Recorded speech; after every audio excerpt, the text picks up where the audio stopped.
And then please, if there's some interpretation going on, if I am talking too loud or too quickly, please tell me and I will slow down. I can get to be a bit rapid. Um, so just want to lay the landscape a bit for where this all came from. In 2021, I was working at Real Change, which Chris already went into. But yeah, just for folks who don't know, it is a low barrier employment opportunity for folks who are unhoused or very low income, or have mental health experiences that don't allow them to hold down, your typical 9 to 5 with very little paid time off. So, and by low barrier, what we mean by that is you come in, you sign up, you do an orientation, and then you can go out and sell this paper, a newspaper that is produced by staff at the organization. So during my time there, I was there for 7 years. We were actually part of 2 lawsuits against the city of Seattle to stop the sweeps, the forced removal of our unhoused neighbors with no place to go. I'm sure that you have similar experiences in your part of the nation, but we actually tried to stop the city legally from doing it. So I personally, took down testimony and legal documentation of folks who have been swept forcibly by the state. With nowhere to go, and just going into the horrific stories of what people lose and the toll that takes on their mental health, etc. Um, so the Chamber of Commerce and the Downtown Seattle Association put forward a charter amendment that would have enshrined encampment suites as a cornerstone of our homelessness policy here in the city of Seattle. And we did not want to allow this charter amendment to go forward without anybody challenging it. It seemed like all of the, quote unquote progressive organizations in the city had seen some polling that was so secret, but was so overwhelming in support that no one wanted to come out against it. But we come out against things because it's right, not necessarily because it's politically popular. So I actually, back when Twitter wasn't nuts, reached out through there to someone that I had been following that was also saying similar things that I was thinking about this charter amendment. And that was Kai Reed, when we became the co-chairs of this new coalition to try to stop this charter amendment. Suffice to say that the charter amendment was kicked off the ballot actually before anyone could vote on it, because it overstepped the boundaries of our initiative system here in Seattle, in the state of Washington. So out of that, this really amazing group of individuals decided, let's go now on the offensive. Let's put forward something that we think could actually fundamentally address the housing and homelessness crisis. That isn't just putting the state with more power and more resources to terrorize folks who are outside. So we had a retreat, and out of that retreat, I knew that I was hoping that this group would come forward wanting to do a social housing initiative, and also to do it through an initiative, not through the political process. So that's where this came from. Chris, could you actually go to the second slide? Yeah, sorry. 1 second, Tiffany. I'm All good. All good. We can't depend on tech right now, for sure. And sorry, Tiffany. Hey, Zaida, I'm having a little bit of issues here trying to manage the language in interpretation. When I'm clicking the thing, nothing is popping up. I just made you a co-host. Is it popping up for you?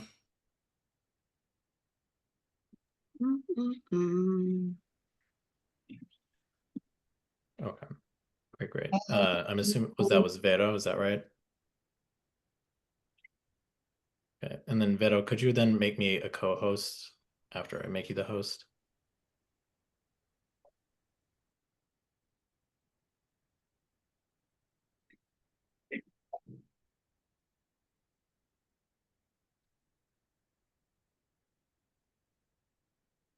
And sorry, y'all. I was clicking the button, nothing was coming up. Not sure if that's on my if something got updated or whatever.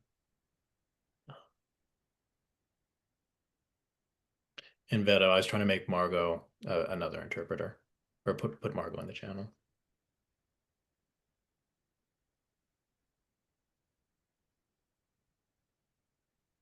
Okay.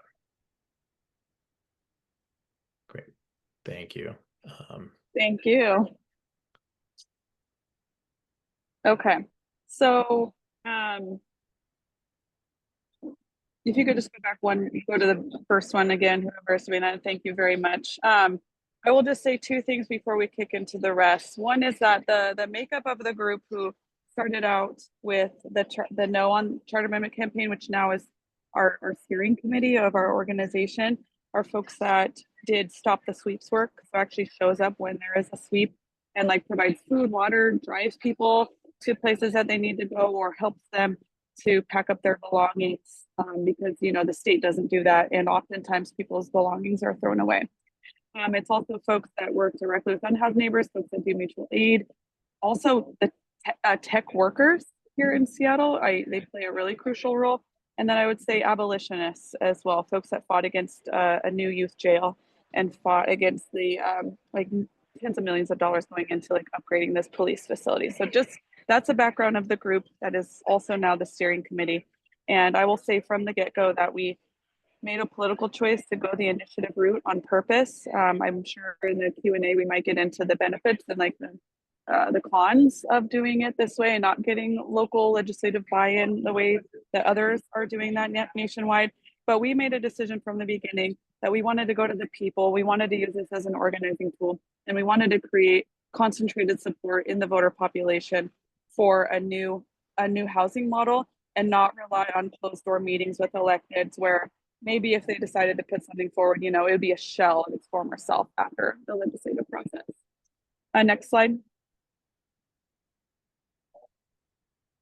So just to step back, like what did we see? What did House Our Neighbors see that led us to doing a social housing push? One is that our affordable housing developers and programs are strained to their limit. This was even before the Trump regime, who wants to just wholesale cut, the Housing and Urban Development Department, if you could, in Section 8 vouchers. But what we saw was affordable housing programs strained to their limits. And regardless of historic investments that have happened locally here, we were still light years away from even addressing the issue of affordability and supply at scale. The second is something that is very unique to our neoliberal mindset here in the United States, is we have affordability sunsets on the vast majority of our affordable housing, which means that after 30 years, affordability doesn't have to be maintained anymore, or 50 years. So after those 30 or 50 years, we actually see affordable housing stock that was invested in by the public sector and public dollars can go back onto the private market. So we're always creating a housing supply and affordable housing that's going to sunset at some point. Third is we love to trap people in poverty in the United States, as I'm sure you all keenly know. And so we know that from vendors at Real Change and from talking to voters, the ways that the state tries to prevent people from getting savings accounts if you're low income, and or preventing people from taking raises, even a couple of dollars raise, because you will lose your affordable housing. So we create these benefits cliffs where, okay, you got a $2 raise. Now you're not going to qualify for this affordable housing. And now your rent is going to jump exponentially. So people actually, we've talked to multiple voters over 4 years that have said like they've put off raises because they cannot pay the difference between an affordable housing unit and the private market. And then fourth, and critically not last by any means, is that our private sector dominates our housing market. And in the city of Seattle, we crunched the numbers, only 6% of our housing stock overall is affordable. The rest is dominated by the financialization and commodification of one of our most basic human needs. So knowing that, we wanted to go out and put forward social housing measures. I will say we did this in 2 initiatives, not because we love signature gathering, it is a lot of work, but because it was legally required.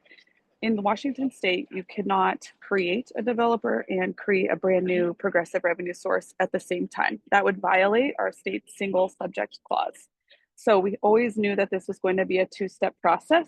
One was creating the developer, and the second was funding it.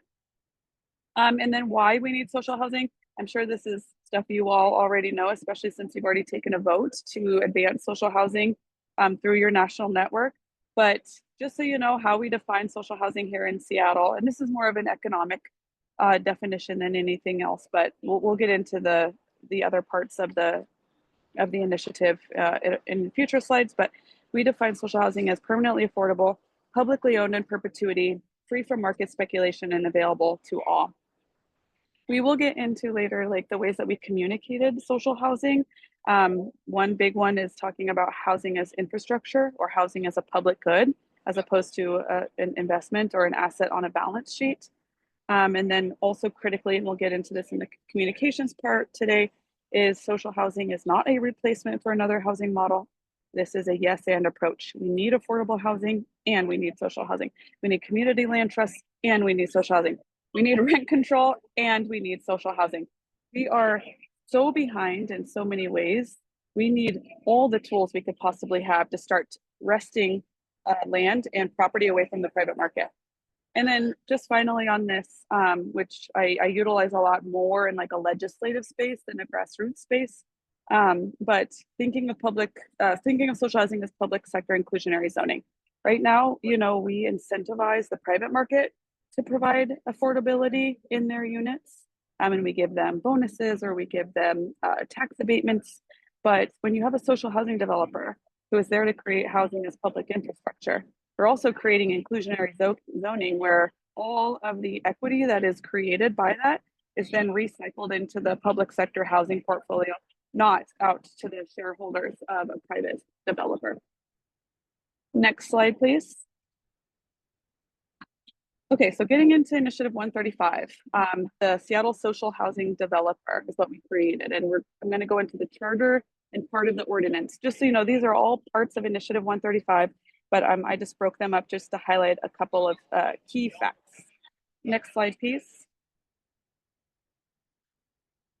So this is a lot of words on here, but just in case folks want to look at this later, I know that you've dropped this in the chat and it's accessible to you all, but I just want to go over a couple of the key provisions of what we mandated the social housing developer in the city of Seattle has. This developer is mandated to own all of the housing units fully on their own in perpetuity forever. We actually did not create a provision for any ability for the developer to sell off assets. In retrospect, maybe there is a narrow world where we would want them to be able to do that. But if we look internationally at Singapore, at Vienna, and at other areas, these are public investments and they should remain as public investments forever. They're not something that you sell off during an economic downturn. And we do not allow the social housing developer in the city of Seattle to enter into any public-private partnership. This is housing for people. This is not housing that is there to create a profit for shareholders to make money off of. We have the income limits in social housing from 0% of the area median income all the way to 120% of the area median income. I will note that while it says up to 120, that doesn't mean that after if you make 121% AMI, that you would be precluded from living in this housing. You'd pay a little bit more in rent, and then your amount of rent is then going to cross-subsidize someone at the lower end of the income scale. Tenancy would never be revoked based on a change to income. Rental rates would be decided based on how much payments you have to make a month. So just like we all balance our budgets and we know how much money we have coming in and how much money we need to make to pay all of our bills, a social housing developer is looking at a specific building and they're saying, how much is the construction loan? How much are the other loans? How much is the operations and the maintenance? Okay, now what income mix do I need to get in this building in order to be able to pay those and to have a little bit of extra just in case something comes up? We also mandated in here that there would be restorative justice conflict resolution opportunities as opposed to just going straight to evictions. We know that evictions in Washington state overwhelmingly lead to homelessness.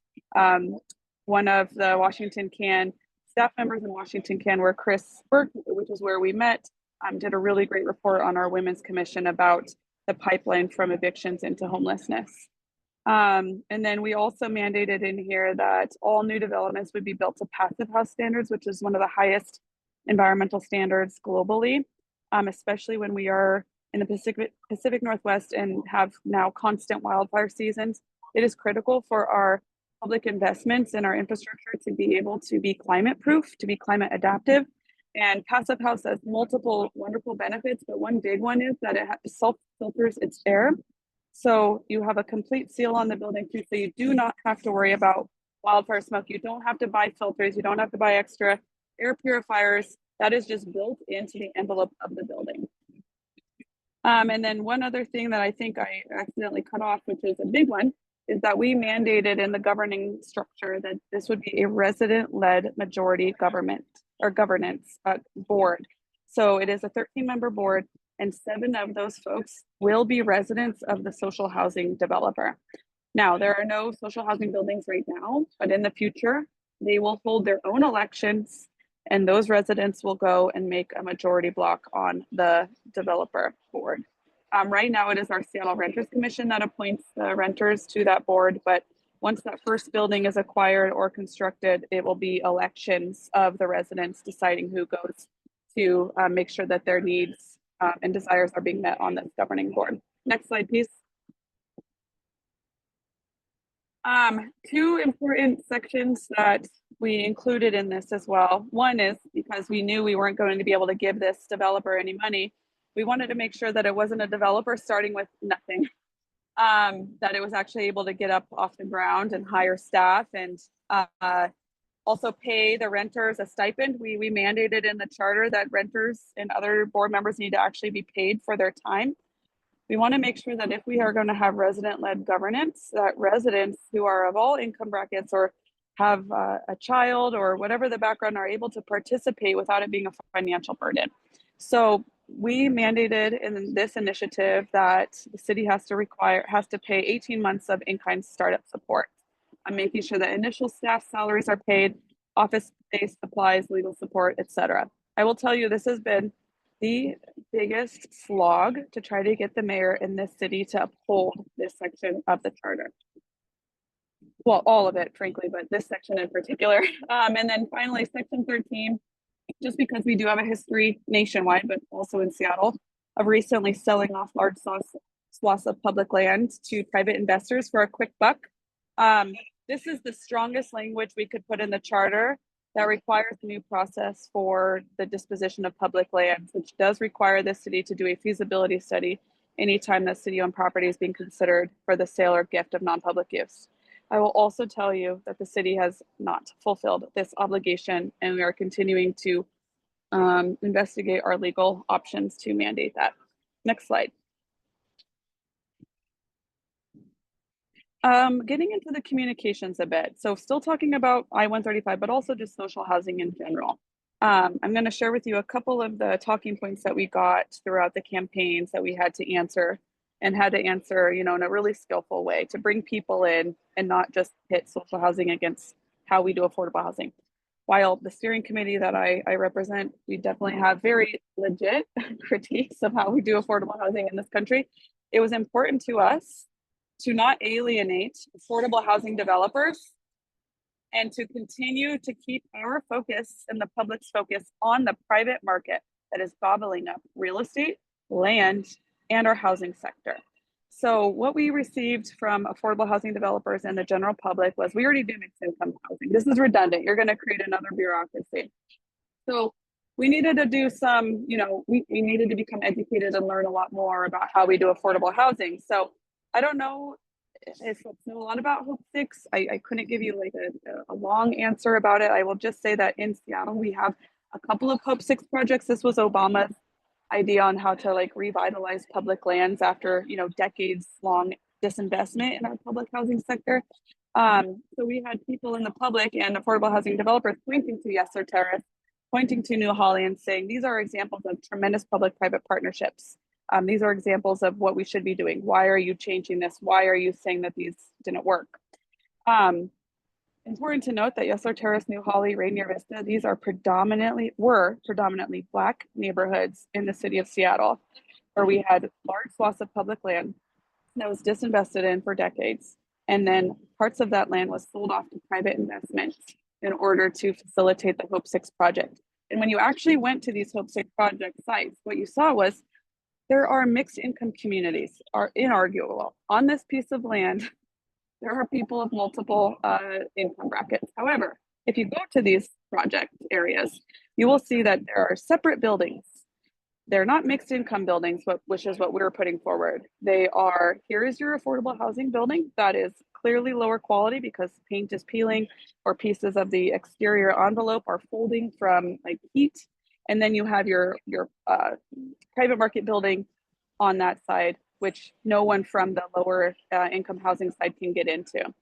We also had someone in a different area that was able to send us pictures of the affordable housing building, and it had like, do this, you get evicted, do that, you get evicted, just like this kind of like terrorizing campaign inside. But if you went to the private market side of the building, it wasn't that way at all, much more welcoming. So we had to educate the public about this. We had to talk to voters about this. We had to talk about this out loud in the affordable housing world, which doesn't like to talk about this, just to be perfectly real. And then also we needed to educate the public about like our federal financing restrictions. In order to try to not alienate affordable housing developers, we always couch our critique as something that the federal government is doing. And really no one likes the federal government, even this was even before Trump 2.0, but focusing on how the federal government restricts the ability for folks based on their immigration status to live in housing that's affordable to them. That kicks them out of housing if they make $1 or $2 more above the limit, and also does not allow people to grow in place. Those were huge communications pieces that we took to the public and in all of our external media and debates and whatnot. And then also, as I already mentioned earlier, it's just showing multiple projects around the city of Seattle over the decades that have received significant investments of public dollars, then having to sell off to the private market, and all of that public investment was not captured. So educating voters about this. Next slide, please. Just really quickly on this, because I touched on most of it, but this is a visual that we created during the I-135 campaign, just to show how this is a yes and approach. Here are the other ways that we provide housing in our city, and here's the way that the social housing developer is fundamentally different. And then yes, we talked about these other provisions, which I've already gone into. The only thing I'll touch on this slide is the third bullet point, which is our incentive programs, which again gets back to like, if you provide, like we have something here called the multifamily tax exempt credit, and it's only for private developers. And those private developers, if they provide a few 80% AMI and below units, then they get like property tax exemptions. But then it's like 12 to 15 years later, then that unit can go back onto the private market. So again, all of the ways that we are putting public dollars into the private sector and not capturing those for public gain. Next slide. One other thing, and happy to talk more about comms during the Q&A, but something else that came up during the debate, this was only in the media and between like our opponents and affordable housing developers. These arguments did not come up in the general public when we were out gathering signatures or when we were out doing GOTV with regular people. These are the things that were levied against us during the campaign by the media and by our opponents, saying that we shouldn't be spending public dollars subsidizing rich people.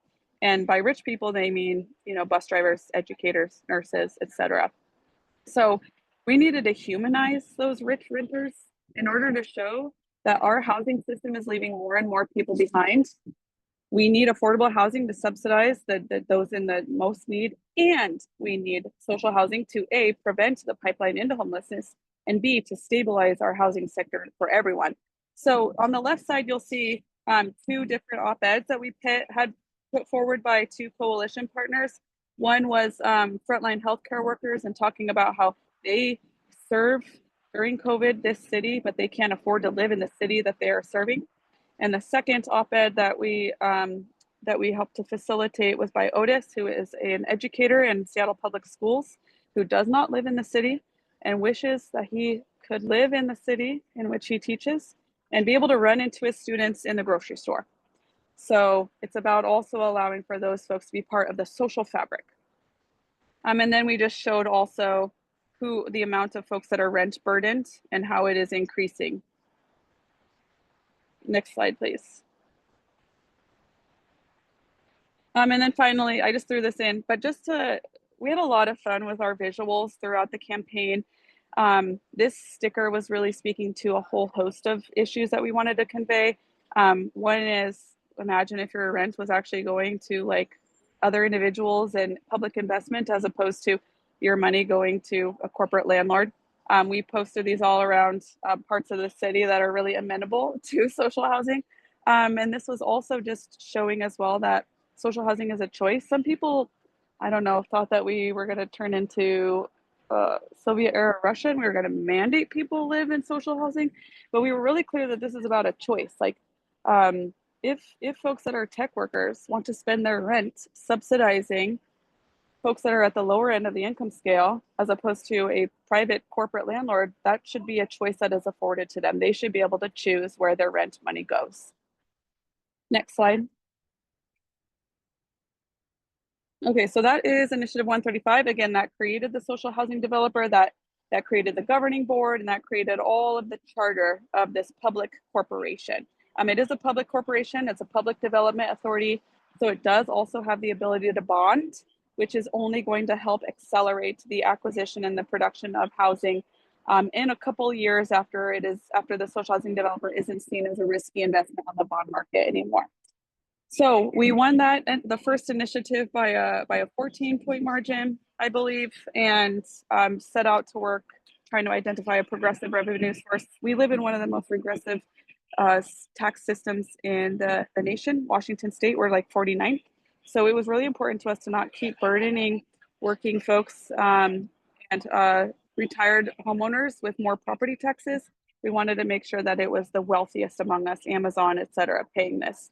So now we're going to just shift over to Initiative 137. I will briefly talk about why it has two titles, whereas the previous initiative did not have two titles in a moment. But this is now what we just won in February of this year, so just a couple months ago. And we won that by like a 26-point margin. So next slide, please. So we created a social housing fund through an excess compensation tax. We believe that this will generate roughly $50 million per year. This slide is from when we were still considering it. Again, I just threw it in this morning, so just forgive that that's still under consideration. This is what we have, and it will generate about $50 million per year. That will fluctuate, just like our other payroll tax jumpstart fluctuates. But because we are living in a tech city, a lot of multinational corporations, we have an abundant amount of wealth here that doesn't make its way down to regular individuals. So we are taxing all businesses in the city of Seattle who pays any individual employee over $1 million in total compensation. So that total compensation means salary, stock options, benefits, deferred compensation, and bonuses. This isn't payroll. So this isn't, if you have a payroll total above $1 million, you get this tax. This is only if you pay individuals on your payroll over $1 million. And then for every dollar above $1 million, you're taxed 5%. And yeah, you can go to the next slide. We've already had this tested in our courts a couple of years ago, this payroll tax, and it is something that the employer pays. The employees do not pay it. And even though, you know, we write in provisions that this can't be funneled down to the consumer or offset by the consumer or offset by compensation in the future, again, we know how much power business holds. It is inevitable that they will do that, or they will try to figure out a way to not pay it. But this is the tax we went forward with. And yeah, these are some of the businesses that will be subject to this tax. Next slide, please. Just to go into the comms a little bit, back one, please. Thank you. How we communicated this to voters. I mean, we already had, you know, a landslide victory. We've been talking to voters for about 2 years at this point. We were continuing to talk to them about social housing at farmers markets and different community events. But we wanted to make sure that voters knew, if you pass this tax, this is what you are paying for. You are paying for a new form of housing governance. You're paying for cross-class communities. You're paying for climate resilient buildings. And you're paying for all of these provisions that the voters already passed that, you know, maybe they forgot about. So resident-led governance, union-built housing, restorative justice, the equivalent of tenants unions in each of the buildings. So making sure through education that we're telling people what this will pay for, because The opposition always likes to say that the left likes to just tax and spend without a plan. We wanted to show that there is a plan. The plan has already been voted on by voters. And here's the way that we're going to bring it out to fruition. And then we just have an amazing designer. So we were always trying to like capture through our imagery, like the future and what it could be like if we actually invested in housing as a public good. Next slide.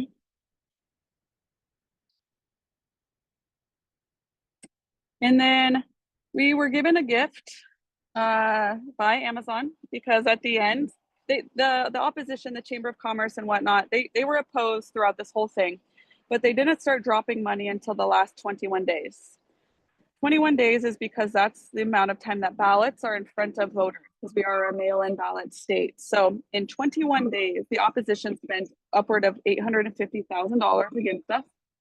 And Amazon gave us a gift of donating $100,000 against Prop 1A.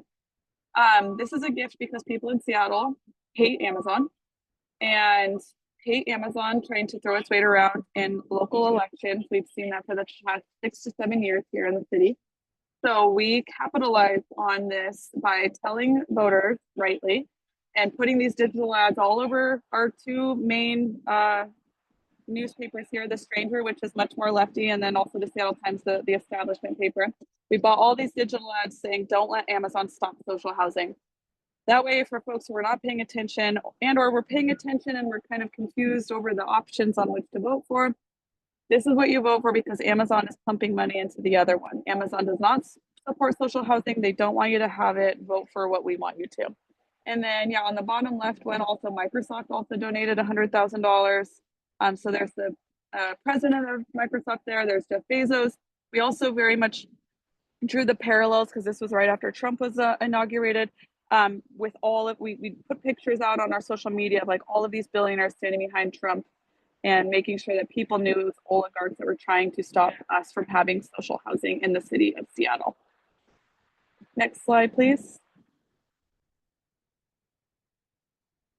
Go back one, sorry. I'll just say really quickly for why this was Initiative 137 originally, and then now why is it only called Prop 1A.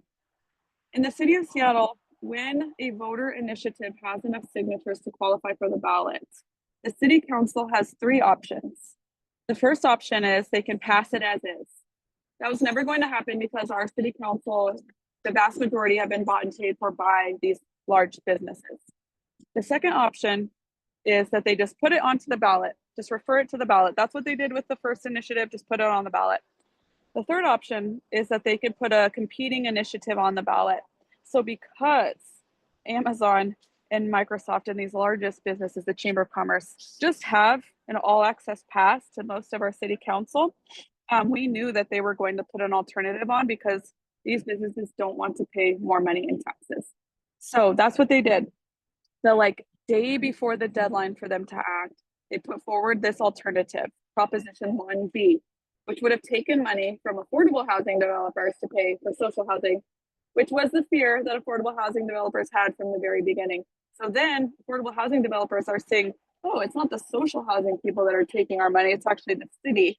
So that actually galvanized a lot of support for us from affordable housing developers. So just to say, that's why there was Prop 1A and Prop 1B, ours became Prop 1A. And the chamber and the biggest businesses were saying that they want to support social housing, they just want to fund it, pragmatically and smart and doing it the better way. But we were able to really pretty much eviscerate that argument because we knew at the end of the day it was about them not paying $1 more in taxes. So what's next? Next slide, please. I'm just sharing a couple of ways that we're trying to incentivize the creation of social housing in our comprehensive plan, our city's land use code. We're also working directly with the board, the new CEO, and looking at the state level for what we do there to advance social housing. We have a tremendous amount of support through the Seattle delegation to the state legislature for social housing. We are looked to for how to advance social housing.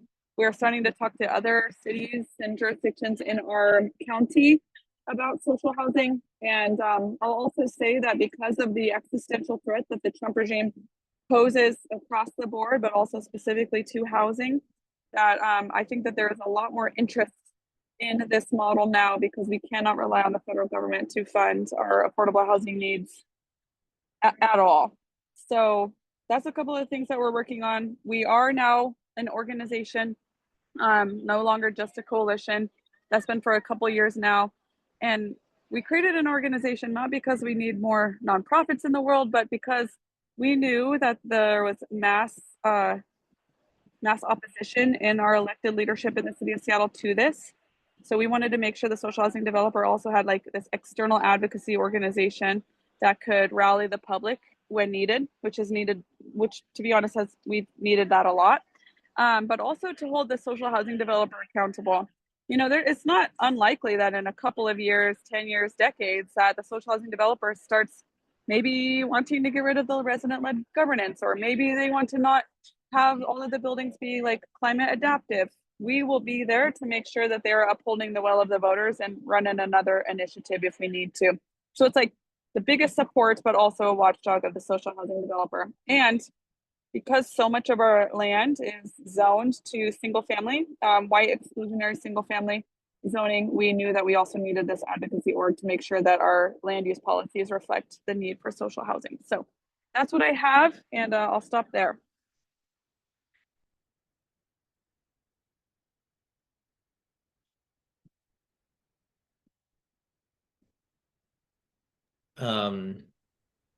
Tiffani, thank you so much.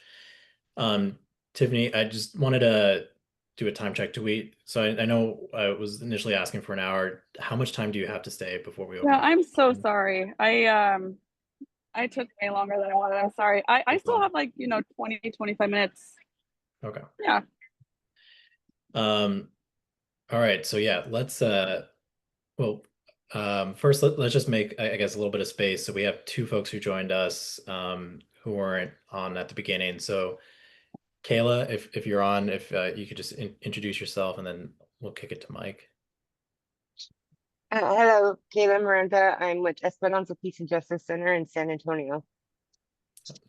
Thank you, Kayla. And then Mike. Hey everyone, I'm Mike Leba. I am a new part of the Right to the City staff. I just joined the Capital Strategies team along with Fed. But previously I was at City Life Vida Urbana in Boston. Sorry, I'm a little late. It's all good. All good, Mike. Welcome, Mike. Welcome, Kayla.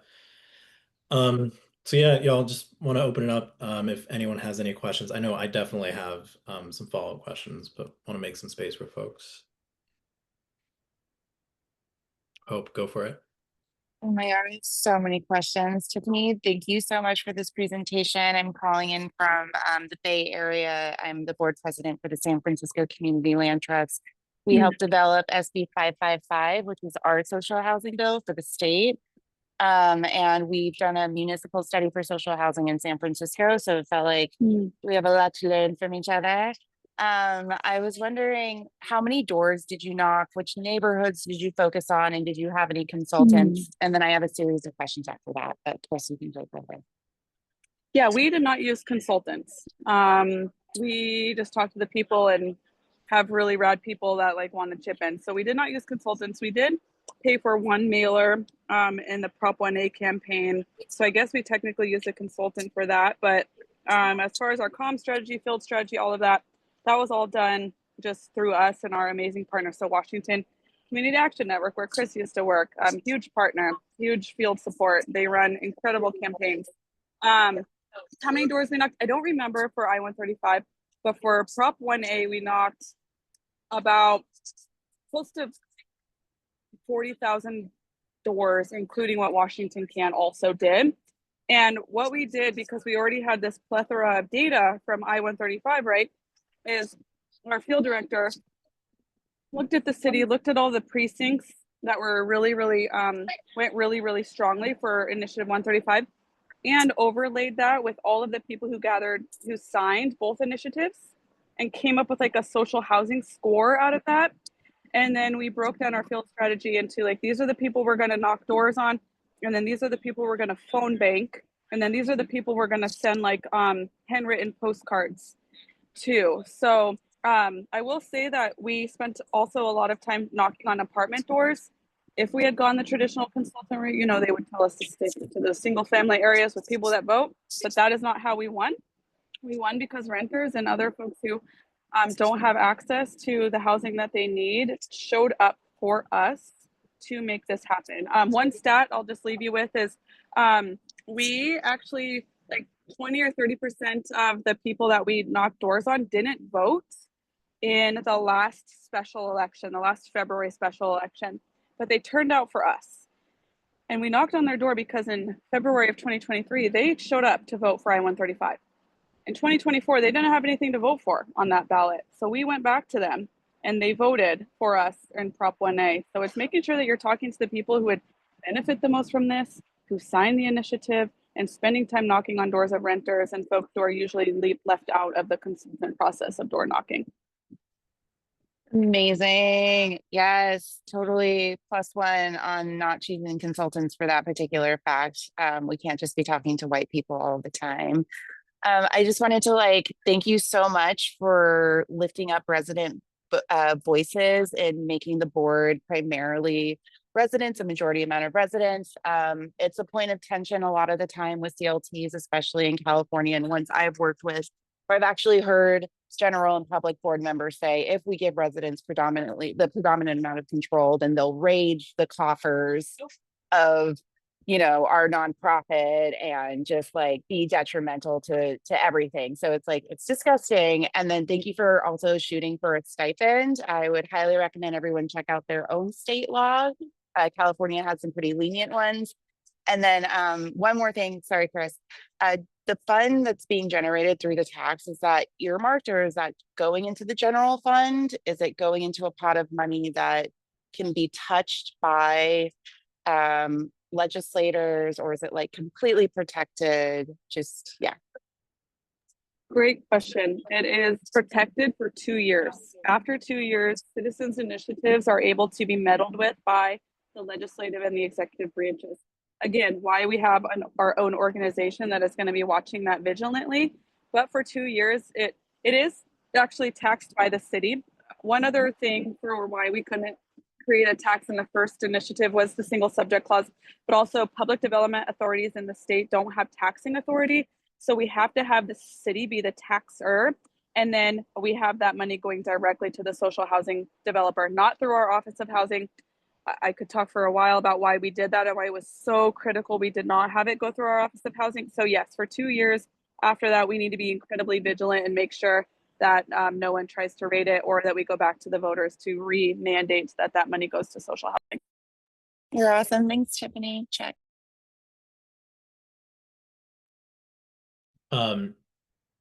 Yeah, appreciate that, Tiffany. So and then this is just for all of us. So folks, if we can just make sure to speak slowly for the interpretation, that would be appreciated.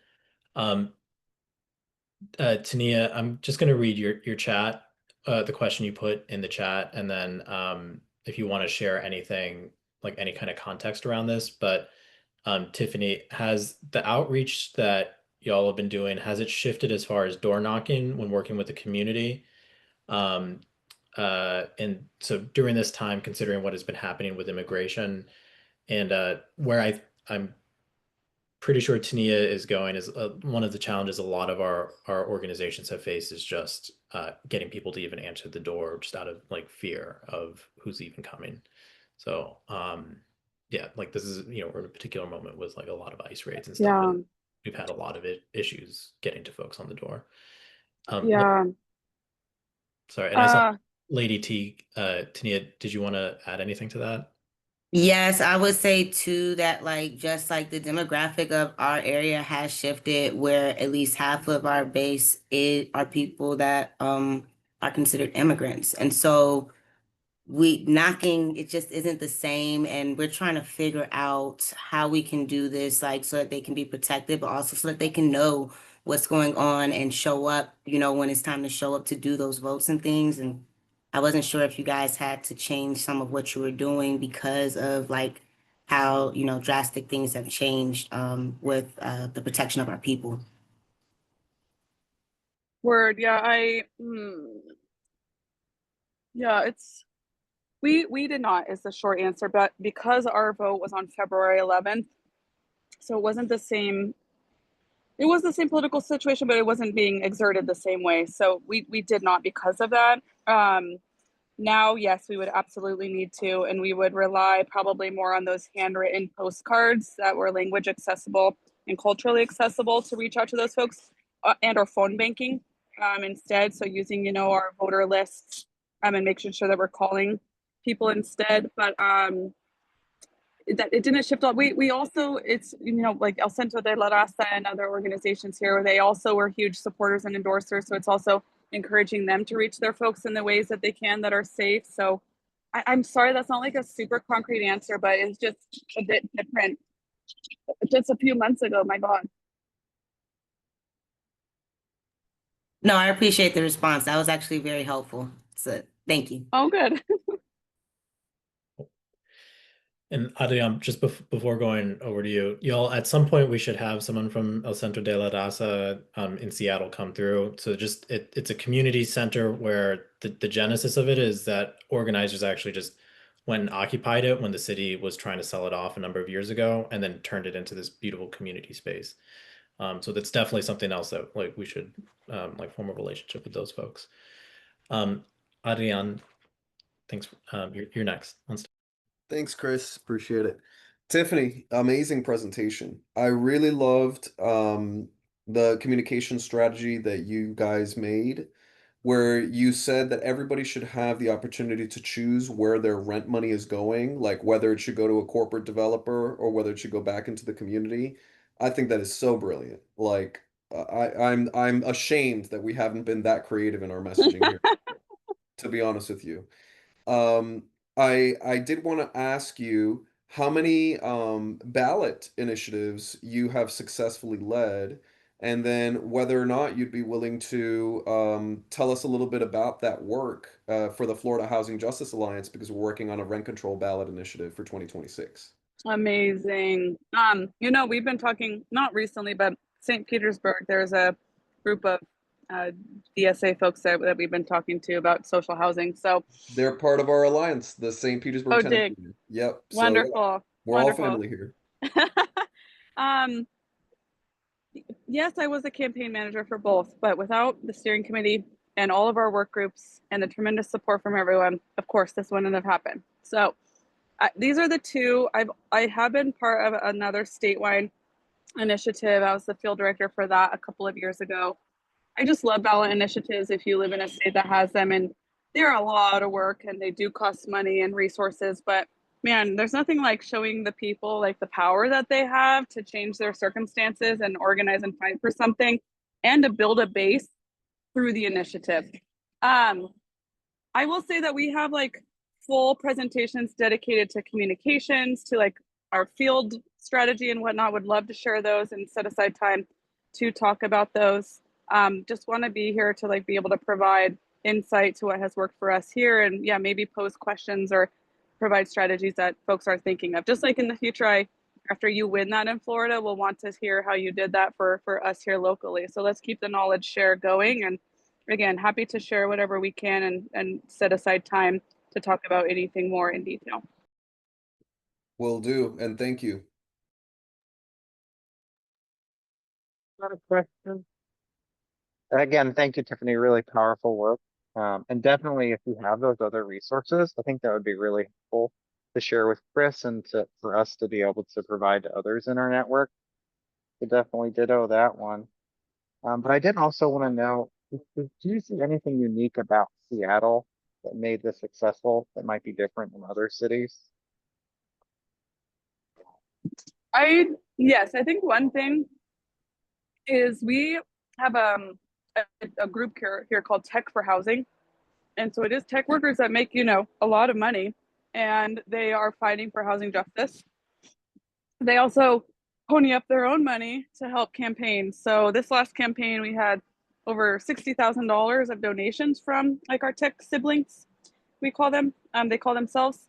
So I think that makes a huge difference. So it is workers, even if they're at a place that's like, oh, we're gonna have to get rid of your job. It's these workers being able to be called on the media to also like stand up for if that should happen, or to speak out against the company for threatening capital flight, which is so just their playbook.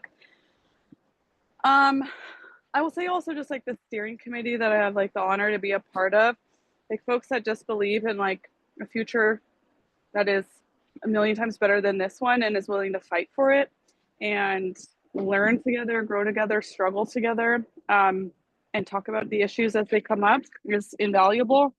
But as far as like the Seattle landscape, I mean, we just have also tremendous organizations that also want to put their power and their integrity on the line for initiatives. So Washington Community Action Network, 350 Seattle. We got labor on board kind of by forcing them because, you know, we very much are showing that we want this to be union built housing. And for too long, labor unions have, well, you know, insert whatever you want. There's lots of reasons to critique the staff of unions, but they have massive skin in the game now. These are jobs that will go to their workers. So they see any threat now to the social housing developer as a threat to them and their membership. So that is going to pay dividends in the future. Other than that, I can't think of anything that is unique, but if should anything come up, I'll message Chris that later to share.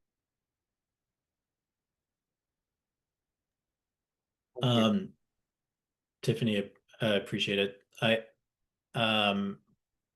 So yeah, Lady T, why don't we go to you, and then I have one last question.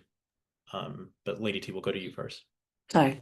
Sorry, Tiffani, real quick. I really enjoyed the it was a graphic that you had on there that had like several rectangles, and it was kind of talking about like it showed percentages of I guess incomes and who was the owner and things like that. Like what did it take to kind of get that type of information? Was it heavy research that you had to do by yourself, or was it something that you kind of were able to partner with other orgs who could help plug that information in? Great question. Some of that numbers actually comes from the National Low Income Housing Coalition. I believe that's their title, National Low Income Housing something, but they do this gap report or rent gap report every year. And it talks about the different jurisdictions and metro areas and how much the population is rent burdened.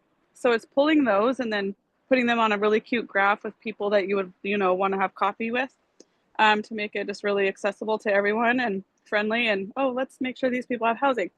So that was it. But we also, yeah, have, again, a nod to our tech workers, like folks there have a lot of skills and analysis and just calling upon them to provide some of their labor to the cause. So that's where we got those data points. And then also just looking at state reports on the gaps of housing and drawing on that as well. All right. Tiffani, just I know you probably got to go here in just a sec. So one question I just wanted to ask. So y'all passed this on the city level. You got it funded with a tax. What is next? Are y'all trying to pass this on the state level, or are y'all also like focused on trying to make sure that the developer, the social housing developer, like has a couple of projects that they can show? Like what feels like the next thing for y'all to really focus on?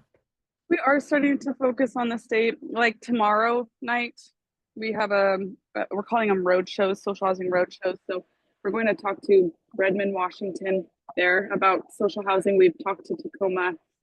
We've talked to folks in Bellingham and Spokane. So it's continuing to build those out. But because of the existential threat to affordable housing dollars from the Trump regime, I feel like we actually have to kind of accelerate ourselves a little bit quicker.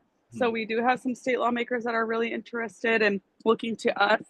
So we are wanting to put something at the state. It's not sure if that would be its own developer, its own housing agency, or would we look at just some like financing that and a bucket of money that's available, but you have to meet these criteria in order to access it. But it's really important to us to have the strategy built out, at least across a couple of groups around the state, not to just have it come from Seattle. I don't know about your areas, but I would imagine that there's that one city in your state or that one region, and you're like, oh God, this idea came from that place. We want to like get away from that and make sure that everyone feels ownership over the idea, and that's something that is going to be really unique to their jurisdiction. So yes, I would say in the next even year or two, we'll be putting some ideas together. We have one, and we're shopping it around. But we're also looking at different ways at the state level that we can open up more of our land away from the private market for social housing development and public capture. So we are introducing 2 bills next year, in addition to making sure that the city does what it's supposed to do. And also, you know, trying to make sure that the board of the developer, which has been really living on the scraps that the city has given it, is able to like become a cohesive unit that's able to acquire and to build as quickly as this money hits their bank account February 1st, 2026. And talking to wonderful people like you all, of course. Wonderful. All right. Well, Tiffani, thank you so much. I'm sure there's a lot more questions and things that we want to dig into, but I also want to be mindful of time and appreciate you. I know you're in the middle of a conference right now, so we'd love to have you back at some point in the future. You know, maybe to dive into some of these things around like what was the field plan like for the ballot measure, and you know, to kind of get more granular on like what it actually took, like how many people did you have to have on your canvas team? How did you deal with the coalition? Was there any drama in the coalition that you like could share? You know, I mean, obviously like without putting out all the business there, but it's just like a lot of us are dealing with some kind of versions of those in our own kind of local ecosystems as well. I'd love to. Thank you, Chris, and thank you all, and keep up the great work that you all are doing. Same to you. Absolutely. And please, all those resources, we'll reach out. I'm here. Bye all. Cheers. Solidarity. Thanks, you. Tiffani. Appreciate you. All right, y'all. Before moving on to committee business, I just wanted to see if there was anything that was lifted up there where you're like, I didn't actually get to ask a question, or you know, we can either follow up with Tiffani or if there's like additional stuff, but I wanted to see like just if there was any kind of flags or things that kind of came up that that we didn't actually get to address.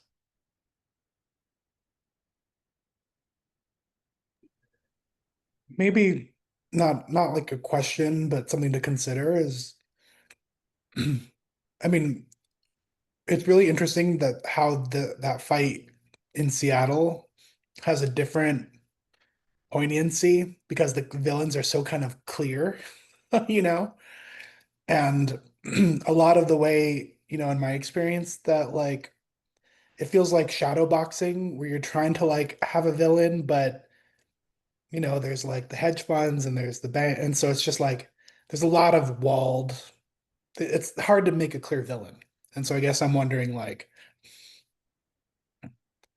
outside of Seattle, how do we make that shared villain, you know, in the narrative as clear?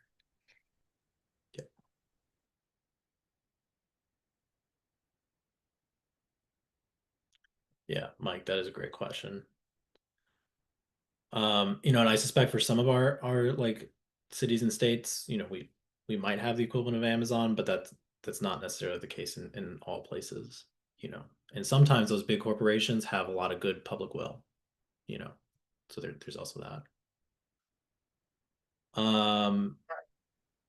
Alvin, go for it. Oh, and I put in the chat, understanding what a social housing campaign is. That's like real too. That's just saying kind of more of the story. But how you do it and kind of how they communicate it. So, but it did make me think too about, and this is something we can discuss, how we can include folks like Tiffani, who may not be members of Right to the City, in the new version of the organizing campaign committee for the social housing campaign. Because I think having done it, even if like they're already doing it, they're not members of Right to the City, having them just in the room as we're talking through some of these things, both with resources, kind of just the support and experience, I think would be valuable. So some way to extend honorary membership in the social housing campaign to folks who are doing it. Y'all, I'm realizing I'm still recording. I'm gonna stop the recording right now.